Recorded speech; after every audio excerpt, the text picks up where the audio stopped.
Welcome back, everybody. I hope that you're easing into this week okay.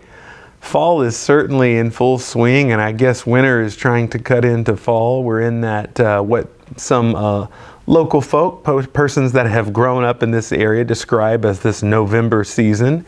So I'm here in it, looking for sun at every turn and jumping out of the house whenever I can find it. But I'm really glad that you've decided to spend a little bit of time today in this postscript. If you were present or have been able to view our Sunday service, you'll know that I toyed with an idea for my sermon that may have thrown you off a little bit. Holy anarchy. That, when we think the word anarchy, what we think immediately is just the absolute dissolution of all order, structure, governance. It's just wild, crazy humans running everywhere. So that was intentional, of course. We have to be a little provocative, we ministers, because we want you to pay attention.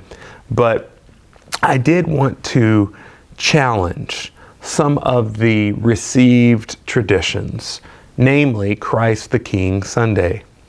Now, I have said Christ the King, I have said Lord, I used to use the word He a lot as well, but I am always sensitive to the ways in which our words, our language, bears worlds.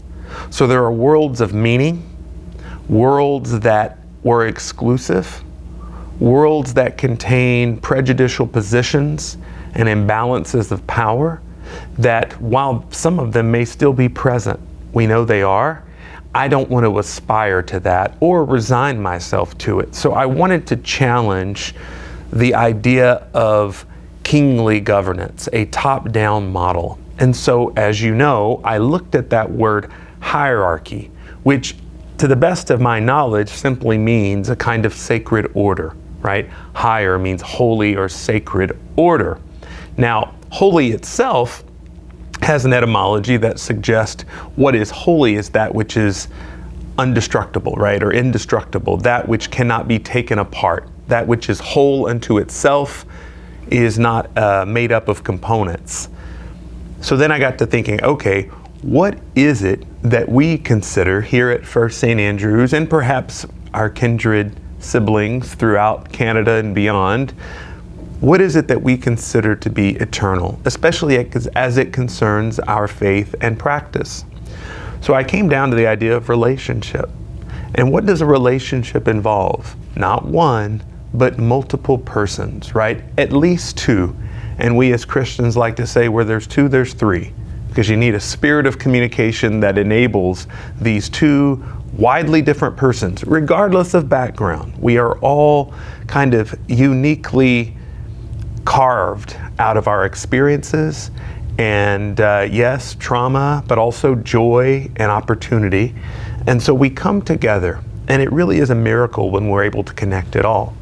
But what that tells me is if what lasts, what abides, and even Paul tells us, right, love abides. Love is the greatest. You have hope, right, faith, and love.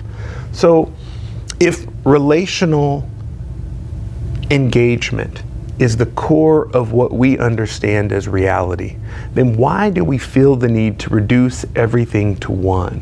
Why do we want to structure things so rigidly that we remain paralyzed at times for fear of stepping out of this order that some in the past, our ancestors in the faith included, would consider sacred and inviolable? We at First St. Andrews have already, quite frankly, probably violated a good number of what would have been considered inviolable. And so I think that there is a receptivity here in our community to new ideas and perspectives. So when I say holy anarchy, what I'm saying is at the core of reality is not a point out of space and time from which everything emerges, but rather a beautiful, unpredictable collection of activity, engagement, process. In fact, cosmology, which I did get into a little bit, I tried not to get too into the weeds, partly because I'm not an expert in that field, but even cosmology at present suggests that there's a lot of activity, even at what is most known as the singularity, right? There's what are described as virtual particles, plural, or a flurry, a quantum flurry. So when I hear the word flurry, particles, when I think about activity at that point in time, it's not just one thing. There are many things happening that enable all that is to be here and enable us to be here. So I think, while I'm not promoting us taking bricks and throwing them through windows or whatever images we might have when we think of anarchy, what I am wanting us to reconsider is the way in which we are called to relate and build an alternative to the structures of power and domination that have ruled for too long in our world.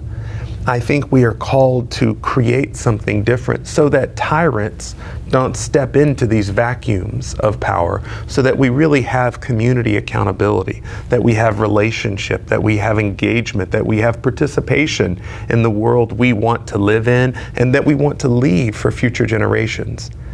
And I don't think that's going to come from a king or a queen, but it's going to come from you and me and everybody who's interested jumping in, regardless of how inadequate you feel, and doing your part, accepting the call. Because together, I believe we are called to co-create something new, something different than what is. And that's what Advent is all about. That's certainly what Christmas is all about. And I look forward to joining you on that journey. See you next week.